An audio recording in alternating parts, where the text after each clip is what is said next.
Hello everyone, welcome back to our YouTube channel study with student. तो ये कुछ news and informations हैं जो 8 मार्च 2024 की हैं। तो ज़्यादा रिलेवेंट न्यूज़ हैं नहीं इतनी, तो मैंने आर्टिकल वगैरह काफ़ी पढ़े और तो ज़्यादा करके नहीं, सिर्फ दो ही ऐसी न्यूज़ हैं जो हमारे लिए यूज़फुल हैं या जिनको पढ़ना चाहिए। बाकी तो आपको पता है आजकल पॉलिटिक्स ज़्यादा कुछ हो रही है, क्योंकि अभी आपको पता है कि भाई 2 जून को रिजल्ट भी आ जाएगा और अभी इलेक्शन शुरू हो जाएंगे, अपने जनरल इलेक्शन जिनको बोलते हैं, लोकसभा के इलेक्शन, लोअर हाउस के इलेक्शंस हैं जो वो शुरू हो जाएंगे। तो उनके ऊपर ज़्यादा टॉपिक चल रहे हैं, उनके ऊपर वो हमारे लिए इतने काम की नहीं है। तो जो जो मेन न्यूज़ हैं उनको मैं उठा के लाया हूँ, जो मैं छांट के लाया हूँ। तो ऐसा तो है नहीं कि भाई मैं ई न्यूज़ क्रिएटर हूँ, बस मैं तो न्यूज़ बताता हूँ एक सिंपल प्लेटफॉर्म से, एक सिंपल भाषा में, अपनी भाषा में। तो चलते हैं आज पहली न्यूज़ की तरफ। तो जो पहली न्यूज़ आई हमारे वो आई है, जो सोनू वांगचुक है, जो जिनको आप जानते भी हो, वो एक्टिविस्ट हैं और उन्होंने बहुत अच्छे अच्छे काम किए हैं। वो एक नॉमिनेटेड भी, या फिर उनको आप कहेंगे कि भाई एक बेहतरीन साइंटिस्ट में से उनका नाम आता है। उनके ऊपर 3 इडियट फिल्म भी बनी है, जो 3 इडियट फिल्म है।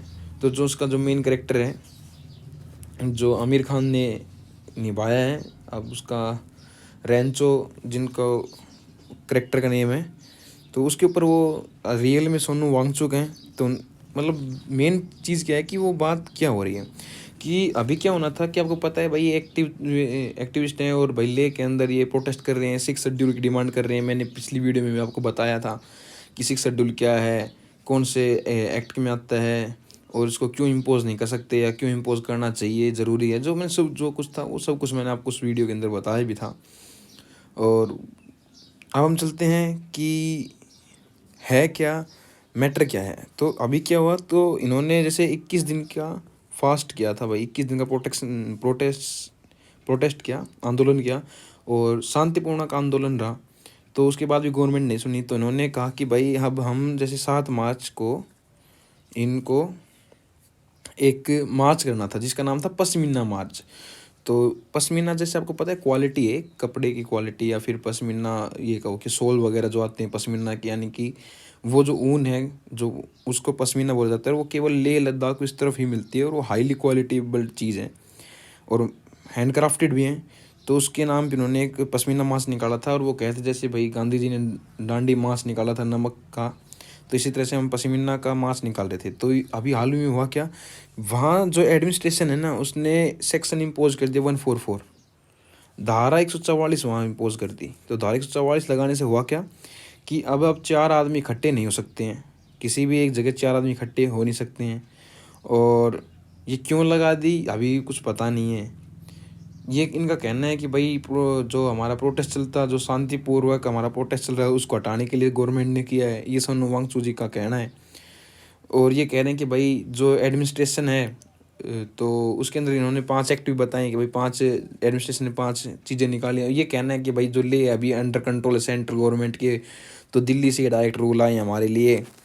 तो अभी हमें समझना है क्या है इसके अंदर समझना है हमें ये है कि भाई सोनू वांगचुक जी का कहना है कि जो चाइना है ना, उसने 4,000 किलोमीटर स्क्वेयर, थोड़ा नहीं है, बहुत बड़ी एरिया की बात हो रही है, 4,000 किलोमीटर स्क्वेयर एरिया और कब्जा लिया है चाइना ने अब वो, और जो जितना कब्जाया था लेह के अंदर, वो 4,000 स्क्वायर किलोमीटर और एरिया वहाँ कब्जा चुके हैं।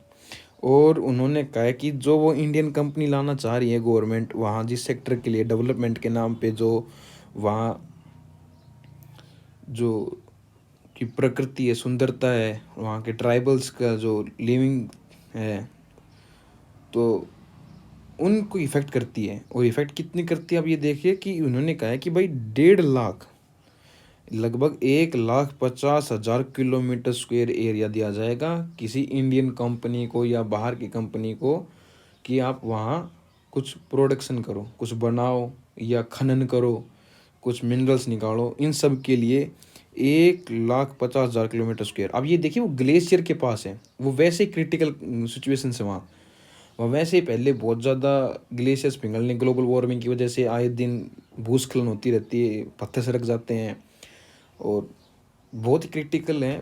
बहुत सुंदर भी है और वो जगह, ऐसी बात नहीं है, बहुत सुंदर भी है, टूरिस्टिक जगह है। तो टूरिस्ट को बढ़ाने की बजाय ये उनको 1,50,000 किलोमीटर उनको बांट रहे हैं। वो कह रहे हैं कि चाइना ने 4,000 किलोमीटर स्क्वेयर की जो हमारी लैंड है उसको एक्वायर कर लिया है, उसके बाद भी गवर्नमेंट उनकी नहीं सुन रही है। और इतना ही नहीं, उनको ओनली, अब ये देखिए उन्होंने क्या किया, इंटरनेट को बैन कर दिया। वो उनका कहना है कि भाई मिस इन्फॉर्मेशन ज़्यादा फैल जाएंगी, यानी कि बेसिकली सोशल मीडिया गैदरिंग ना हो पाए। मीडिया तो वैसे ही देखो आप ज़्यादा बोल नहीं सकते, पर मीडिया आपको पता है कि मीडिया की हालत क्या है, कितनी बिकी हुई, या फिर ये कहें कि भाई मीडिया अपना काम ठीक से नहीं कर रही। सीधी सी बात यह है कि मीडिया अपना काम ठीक से नहीं कर पा रही, तो इसीलिए तो सोशल मीडिया को आना पड़ा।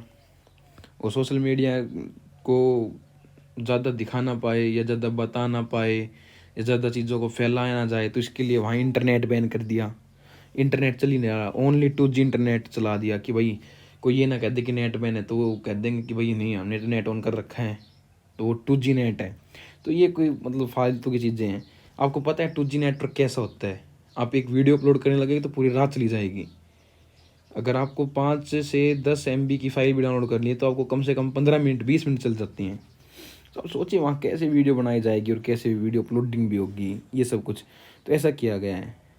तो ये तो पहली न्यूज़ है कि वहाँ 144 एक्ट लगा दिया। अब आपको पढ़ना क्या है कि धारा 144 है वो कैसे है, किसके अंडर आती है, कब लगाई जाती है, और ये सब कुछ उसके बारे में आपको पढ़ना है। अगर आप बताओगे तो मैं नीचे कमेंट कर देना, मैं ये प्रॉपर आपको पढ़ा कर बता दूंगा कि भाई व्हाट इज़ 144।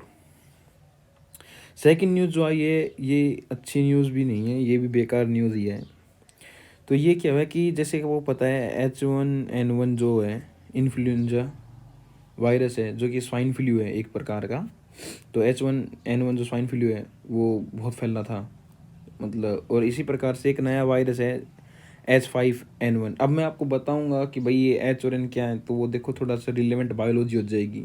अब जो बंदे इम्यूनोलॉजी वगैरह पढ़ रहे हैं तो उनको तो पता होगा भाई कि H stand for a protein and N stand for another protein है, and the H for the haemoglobin protein, और शायद may be N stand for the neo nucleating protein. तो उसका कोई फ़ायदा नहीं है कि इसकी H की 1 यूनिट है, इसके अंदर H की 5 यूनिट है, इसके अंदर N की 1 यूनिट है, इसके अंदर भी N की 1 यूनिट है, तो इससे कोई रिलेवेंट नहीं है। बात क्या है कि बात ये है कि ये जो है ना, ये सिर्फ बर्ड्स के अंदर मिलता है, तो ये पंछियों के अंदर मिलता है। पोल्ट्री में हैन है, मुर्गियाँ हैं, जो उन्हीं के ही पास ज़्यादातर ये बीमारी देखी गई है। पर ये अब डेयरी काऊ में पाई गई है US में, वो भी लगभग 6 स्टेट है, शायद 6 स्टेट के अंदर मिली है US के अंदर H5N1 की। तो वो कभी आपसे अगर कोई क्वेश्चन पूछे तो वो पूछेगा भाई H5N1 ने ये हाल ही में डिस्कस किए गए, तो H5N1 क्या है, इन्फ्लुएंजा वायरस है, वो किसका रिलेटेड है। तो आप बता सकते हो भाई वो बर्ड फ्लू है, और हाल ही में वो मैमल में बैरिटी क्रॉस कर गया है। तो यानी कि आपको चीज़ बताता हूँ कि भाई मान लीजिए आप हो ह्यूमन और ये कोई कॉकरोच है, मान लीजिए, थोड़ी सी ड्राइंग ऐसी है मेरी, ये कोई कॉकरोच है, तो ये कोई कॉकरोच है, तो इसके बीच में एक स्पीसीज बैरिटी होती है, ये बायो के अंदर पढ़ा जाता है कि इसके अंदर रहने वाले वायरस कभी भी इसको क्रॉस करके इस तरफ नहीं आते हैं। ये याद रखिएगा, कभी भी कोई वायरस स्पीसीज बैरिटी क्रॉस ऐसे नहीं करता है। कोई टॉक्सोइड है, कोई वायरस है, कोई, तो ऐसे नहीं करते। और अगर वो एक बार वायरस ने बैरिटी क्रॉस कर दी, यानी कि वो एक से दूसरे के अंदर चला गया, तो वो हाईली इफेक्टिव हो जाता है उसके लिए। जो जिसके अंदर वो बैरिटी क्रॉस कर गया वो हाईली इफेक्टिव है। जबकि कॉकरोच के अंदर उस वायरस से कुछ भी नहीं हो रहा था, कॉकरोच जिंदा था उस वायरस को लेकर भी, पर अगर वो ह्यूमन में आ गया तो और ख़तरनाक। तो इसी वजह H5N1 बर्ड्स के लिए ख़तरनाक था, पर वो गाय में आ गया तो उनकी फर्टिलिटी रेट लो कर दी, यानी कि पैदावार की क्षमता कम कर दी, मिल्क प्रोडक्शन रेट कम कर दिया, उनको भूख नहीं लगती है। तो इस प्रकार से सब चीज़ न्यूज़ चल रही हैं। तो आप ये बस ध्यान रख लेगा कि H5N1 ने हाल ही में US में काउस के अंदर, गायों के अंदर पाया गया है। तो आज की इतनी न्यूज़ थी, आई होप आपको समझ में आई। इतनी क्या, 2 ही न्यूज़ थी, आई होप आपको समझ में आया होगा। Thank you.